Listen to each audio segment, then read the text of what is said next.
ಚಂದನವನಕ್ಕೆ ಯುವನ entry ಇನ್ನೇನು ಕೆಲವೇ ದಿನಗಳಲ್ಲಾಗುತ್ತೆ. ಅದಕ್ಕೆ ತಯಾರಿ ಕೂಡ ನಡೆದಿದೆ. ಸದ್ಯಕ್ಕೆ ಅಪ್ಪುಗೆಯ ಹಾಡು ಎಲ್ಲರ ಮೆಚ್ಚುಗೆ ಕೂಡ ಪಾತ್ರವಾಗಿದೆ. ಯುವ ಅವರು ಮಾತಾಡೋಕ್ಕೆ ರೆಡಿ ಆಗಿದ್ದಾರೆ. ಮಾತಾಡಿಸ್ತಾ ಹೋಗ್ತೀನಿ. ಸರ್, ಅಪ್ಪುಗೆ ಅನ್ನುವಂಥ ಒಂದು ಹೆಸರನ್ನ ಕೇಳಿದಾಗ ನಿಮ್ಗೆ ಯಾವ ಸನ್ನಿವೇಶ ನೆನಪಾಗುತ್ತೆ ಅಂತ? ಅಪ್ಪುಗೆ ಅಂದರೆ ಅಪ್ಪು ಅಂತ ಇದೆ. ಸೊ ಖಂಡಿತ ಮೊದಲನೇದಾಗಿ ನಮ್ಮ ಚಿಕ್ಕಪ್ಪನೇ ಜ್ಞಾಪಕ ಬರೋದು. ಆ್ಯಂಡ್ ಅವ್ರನ್ನ ನೆನೆಸ್ಕೊಂಡಾಗ ನಮಗೆ ಮೊದಲನೇದಾಗಿ ನೆನಪಾಗೋದೆ ಅಂದರೆ ಅವ್ರು ಹೇಗೆ ಅಪ್ಕೋತಿದ್ರು ಅಂತ.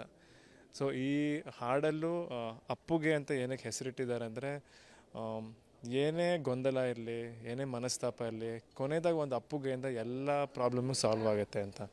ಸೊ ಆ ಕಾರಣಕ್ಕೋಸ್ಕರ ಒಂದು ತಂದೆ ಮಗನ ಸಂಬಂಧದ ಪ್ರಕಾರ ಈ ಸಾಂಗಿಗೆ ಅಪ್ಪುಗೆ ಅಂತ ಹೆಸರಿಟ್ವಿ.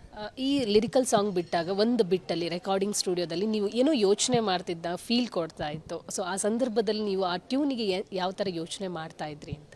ಅಂದರೆ ಈ ಇಡೀ ಹಾಡು ಕೇಳ್ತಾ ಇದ್ದಾಗ ಜ್ಞಾಪಕ ಆಗೋದೆ ಪ್ರತಿಯೊಬ್ಬರಿಗೂ, ನನಗೊಬ್ಬನಿಗೆ ಅಂತಲ್ಲ, ಪ್ರತಿಯೊಬ್ಬರಿಗೂ ಅವ್ರಿಗೆ ಜೊತೆಗೆ ಅವ್ರ ತಂದೆ ಜೊತೆ ಇರೋ ಸಂಬಂಧನೇ ನೆನಪಾಗುತ್ತೆ. ಸೊ ನನಗೂ ಈ ಸಾಂಗ್ ಕೇಳಿದಾಗೆಲ್ಲ ನನಗೆ ನನ್ನ ತಂದೆ ಜ್ಞಾಪಕ ಆಗ್ತಾರೆ, ನನ್ನ ಚಿಕ್ಕಪ್ಪ ಜ್ಞಾಪಕ ಆಗ್ತಾರೆ, ನಮ್ಮ ದೊಡ್ಡಪ್ಪ ಜ್ಞಾಪಕ ಆಗ್ತಾರೆ. ಯಾಕಂದರೆ ಅವರಿಷ್ಟು ಜನ ತಂದೆ ಸ್ಥಾನದಲ್ಲಿ ನಿಂತ್ಕೊಂಡು ನನ್ನನ್ನು ಬೆಳೆಸಿದ್ದಾರೆ. ಸೊ ಅವೆಲ್ಲ ಜ್ಞಾಪಕ ಆಗುತ್ತೆ ನನಗೆ. ಸರ್, ಇನ್ನೊಂದು ವಿಚಾರ ಕೇಳಬೇಕು. ನಿಮ್ಮ ಮತ್ತು ತಂದೆಯ ಬಾಂಧವ್ಯದ ಬಗ್ಗೆ. ಈ ಅಪ್ಪುಗೆ ಯಾವಾಗ ಕೊಟ್ಟಿದ್ರಿ ನಿಮ್ಮ ತಂದೆಗೆ ಅಂತೇಳಿ? ನಮ್ಮ ಮನೇಲಿ ಏನಂದರೆ ಬೆಳಗ್ಗೆ ಎದ್ದ ತಕ್ಷಣ ರಾತ್ರಿ ಮಲ್ಗೋಕೆ ಮುಂಚೆ ಒಂದು ಸತಿ ಅಪ್ಕೋತೀನಿ, ನಮ್ಮ ತಂದೆನಾಗಲಿ ನಮ್ಮ ತಾಯಿನಾಗಲಿ. ಅದು ಚಿಕ್ಕ ವಯಸ್ಸಿಂದ ಬೆಳೆದು ಬಂತ ಅಭ್ಯಾಸ. ಆ್ಯಂಡ್ ನನಗೆ ಅಂದರೆ ನನ್ನ ತಂದೆ ಸುಮಾರು ಕಲಿಸಿದ್ದಾರೆ ನನಗೆ. ಅವ್ರನ್ನ ನೋಡ್ಕೊಂಡು ಸುಮಾರು ನಾನು ಕಲ್ತಿದ್ದೀನಿ. ನನಗೂ ನನ್ನ ತಂದೆದು ತುಂಬ ಒಂಥರ ಪ್ರೀತಿಯಾದ ಸಂಬಂಧ. ಸೊ ಈ ಸಾಂಗ್ ಕೇಳಿದಾಗೆಲ್ಲ ಅವ್ರು ನೆನಪಾಗ್ತಾರೆ ನನಗೆ. ಸರ್, ಸಿನಿಮಾ ಶೂಟಿಂಗ್ ವಿಚಾರಕ್ಕೆ ಬಂದರೆ ಯುವವರ ಮೇಲೆ ಎಷ್ಟು ಜವಾಬ್ದಾರಿಗಳಿತ್ತು? ಯಾಕಂದರೆ ಯುವ ಅಂದ ತಕ್ಷಣ ಈಗ ಅಪ್ಪು ಅಂತ ಹೆಸರು ಕೇಳ್ತಾ ಇದೆ, ಅದೊಂದು ಜವಾಬ್ದಾರಿ. ಅದಲ್ಲದೆ ನೀವು ಫಸ್ಟ್ ಟೈಮ್ ಲಾಂಚ್ ಆಗ್ತಾ ಇದ್ದಾರೆ, ಅದೊಂದು ಜವಾಬ್ದಾರಿ. ಎರಡನ್ನೇ ಯಾವ ಥರ ನಿಭಾಯಿಸ್ತಿದ್ದೀರಾ ಅಂತ? ಒಂದೇನಂದರೆ ಈಗ ಪ್ರತಿಯೊಬ್ಬರು, ನಾನಂತನೇ ಅಲ್ಲ, ಪ್ರತಿಯೊಬ್ಬರು ನ್ಯೂ ಕಮರ್ ಈಗ ಹೊಸದಾಗಿ ಸಿನಿಮಾ ಮಾಡಬೇಕಂದ್ರೆ ಎಲ್ಲರೂ ಸಿಕ್ಕಾಪಟ್ಟೆ ಕಷ್ಟಪಟ್ಕೊಂಡೇ ಬರೋದು. ಅದೇ ಥರ ನಾನು ಕಷ್ಟಪಟ್ಟೆ, ಸುಮಾರು ದಿನ ಟ್ರೈನಿಂಗ್ ಮಾಡಿದೆ. ಕೊನೆಯದಾಗಿ ರಿಲೀಸಿಗೆ ಬಂದಿದೆ. ಸುಮಾರು 5-6 ವರ್ಷ ಆಗಿರಬೇಕು. ಅದೇ ಥರ ನಾನು ಪ್ರತಿಯೊಬ್ಬರಿಗೂ ಏನು ಹೇಳೋಕ್ಕೆ ಇಷ್ಟಪಡ್ತೀನಿ ಅಂದರೆ, ಕಷ್ಟಪಡ್ತಾಯಿದ್ರೆ ಕೊನೆಗಿದ್ದಾಗ ಒಂದು ದಿವಸ ಅವಕಾಶ ಸಿಗುತ್ತೆ. ಸೊ ನನಗೂ ಆ ಅವಕಾಶ ಸಿಕ್ಕಿದೆ. ಅದಕ್ಕೆ ನಾನು ವಿಜಯ್ ಸರ್ಗೆ ಮತ್ತು ಸಂತೋಷ್ ಸರ್ಗೆ ನಾನು ಥ್ಯಾಂಕ್ಸ್ ಹೇಳಬೇಕು. ಒಂದಿಷ್ಟು ಈ ಹಾಡು ಬಿಡುಗಡೆ ಆದಮೇಲೆ ಕಮೆಂಟ್ ಬಾಕ್ಸ್ ನೋಡಿದಾಗ ಒಂದೊಳ್ಳೆ ಸಿನಿಮಾ ಬರೋಕ್ಕೆ ದೊಡ್ಡ ಮನೆ ಕುಟುಂಬದಿಂದ ಮಾತ್ರ ಸಾಧ್ಯ ಅನ್ನುವಂಥ ಕಮೆಂಟ್ಸ್ ನೋಡಿದ್ವಿ. ಸೊ ಆ ಜವಾಬ್ದಾರಿ ಕೂಡ ನಿಮ್ಮ ಮೇಲಿದೆ. ಅದನ್ನು ಎಷ್ಟು ಪೂರೈಸ್ಬೋದು ಅಥವಾ ಸಂತೃಪ್ತಿ ಮಾಡಬಹುದು ಅಂತ ಹೇಳಿ? ಮೊದಲನೇದಾಗಿ ಸಂತೋಷ್ ಸರ್ ಮತ್ತು ವಿಜಯ್ ಸರ್ ಅಂದರೆ ಅವ್ರ ಜೊತೆ ಸಿನಿಮಾ ಮಾಡೋದೇ ನನ್ನ ಪುಣ್ಯ.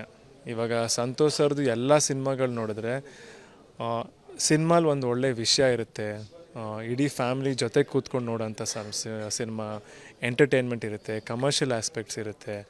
ಸೊ ಇಷ್ಟೆಲ್ಲ ಆಸ್ಪೆಕ್ಟ್ಸಲ್ಲಿ ಇವಾಗ ನಾನು ಜೊತೆಗಾಗಿದ್ದೀನಿ ಅವ್ರ ಜೊತೆಗೆ. ಸೊ ಅವ್ರ ಜೊತೆ ಕೆಲಸ ಮಾಡೋಕ್ಕೆ ಭಾಳ ಖುಷಿ ನನಗೆ. ಸೊ ಈ ಫಸ್ಟ್ ಸಿನಿಮಾಗೆ ಆ ಇಡೀ ಟೀಮ್ ಸಪೋರ್ಟು ಎಲ್ಲ ಅವ್ರ ಮೇಲೆ ಭಾರ ಹಾಕಿದ್ದೀನಿ ಅಷ್ಟೇ. ನೀವು ಮಾತಿನ ಬರದಲ್ಲಿ ಒಂದು ಹೇಳ್ತಾ ಹೋದ್ರಿ, ಅಂದರೆ ಈ ಸಿನಿಮಾ ನೋಡ್ತಿದ್ರೆ ಒಂದಿಷ್ಟು ನನ್ನ ಲೈಫಲ್ಲಿ ಆದಂಥ ಘಟನೆಗಳೇ ಬಂದು ಹೋಗುತ್ತೆ ಅಂತ. ಸೊ ಒಂದು ಇನ್ಸಿಡೆಂಟ್ ಹೇಳಬಹುದಾ ಅಂತ? ಒಂದೇನೆಂದರೆ ಇವಾಗ ಬೆಳೀತಾ ಯಾರಿಗೂ ತಂದೆ ಪಡ್ತಿರೋ ಕಷ್ಟ ಗೊತ್ತಾಗಲ್ಲ. ಎಲ್ರಿಗೂ, ನನಗೂ ಏನಂದರೆ ನಮ್ಮ ತಂದೆ ತುಂಬ ಬ್ಯುಸಿ ಇದ್ದರು, ಮಾತಾಡೋಕ್ಕೆ ಸಿಗ್ತಿಲ್ಲ ಜಾಸ್ತಿ. ನಾನು ನಮ್ಮ ತಾಯಿ ಜೊತೆ ಬೆಳೆದಿದ್ದು, ಅವ್ರಿಗೆ ಪ್ರೊಡಕ್ಷನ್ ನೋಡ್ಕೋತಿದ್ರು, ಆ್ಯಕ್ಟ್ ಮಾಡ್ತಿದ್ರು. ಸೊ ಅಷ್ಟೊಂದು ಟೈಮ್ ಸಿಗ್ತಿರ್ಲಿಲ್ಲ. ಆಮೇಲೆ ಏನಾಯಿತು, ಯಾವಾಗ ನನಗೆ ಅನಿಸೋದು ಏನು ಅಪ್ಪ ಟೈಮೇ ಕೊಡ್ತಿಲ್ಲ, ಯಾಕೆ ಯಾವಾಗಲೂ ಆಚೆ ಇರ್ತಾರೆ, ಬ್ಯುಸಿ ಇರ್ತಾರೆ ಅಂತ. ಯಾವಾಗ ನಾನು ಒಂಚೂರು ದುಡಿಯೋಕ್ಕೆ ಶುರು ಮಾಡಿದೆ, ಆವಾಗ ನನಗೆ ನನ್ನ ತಂದೆ ಜ್ಞಾಪಕ ಆದರು. ಅಂದರೆ ದುಡಿಯೋದಂದರೆ ಅಷ್ಟು ಸುಲಭ ಅಲ್ಲ, ಮನೆ ನಡೆಸೋದಂದರೆ ಅಷ್ಟು ಈಸಿ ಅಲ್ಲ, ಕಷ್ಟಪಡಲೇಬೇಕು ಅಂತ. ಸೊ ಈ ಸಿನಿಮಾಲು ಈ ಸುಮಾರು ವಿಷಯ ಎಲ್ರಿಗೂ ಅನಿಸುತ್ತೆ. ಸರ್, ಸಿನಿಮಾ 29ಕ್ಕೆ ರಿಲೀಸ್ ಆಗ್ತಿದೆ. ಅದಕ್ಕಿಂತ ಮುಂಚೆ ಚಾಮರಾಜಪೇಟೆಯಲ್ಲಿ ಒಂದು ಪ್ರೋಗ್ರಾಮ್ ಆಯಿತು, ಹೊಸಪೇಟೆಯಲ್ಲಿ ಕೂಡ ಇನ್ನೊಂದು ದೊಡ್ಡ ಮಟ್ಟದಲ್ಲಿ ಒಂದು ಪ್ರೋಗ್ರಾಮ್ ಆಗುತ್ತೆ. ಸೊ ಹೊಸಪೇಟೆಗೂ ದೊಡ್ಡ ಮನೆಗೂ ಒಂದು ದೊಡ್ಡದಾದ ನಂಟಿದೆ. ಸೊ ಅದನ್ನು ಯಾವ ಥರ ನಿಭಾಯಿಸ್ತೀರಾ? ಸೊ ಅದಕ್ಕೆ ಯಾವ ಥರ ಪ್ರಿಪೇರ್ ಆಗಿದ್ದೀರಾ? ಚಾಮರಾಜನಗರದಲ್ಲಿ ಕಾರ್ಯಕ್ರಮ ಆಯಿತು. ಅಂದರೆ ಅದನ್ನೆಲ್ಲರೂ ನಮ್ಮ ತವ್ರ ಮನೆ ಅಂತ ಹೇಳಿ, ಯಾಕಂದರೆ ನಮ್ಮ ತಾತ ಅದೇ ಜಿಲ್ಲೆಯಿಂದ ಬಂದವರು. ಸೊ ಅಲ್ಲಿ ಕಾರ್ಯಕ್ರಮ ತುಂಬ ಚೆನ್ನಾಗಾಯಿತು. ಜನ ಎಲ್ಲರೂ ಆಶೀರ್ವಾದ ಮಾಡಿದ್ರು.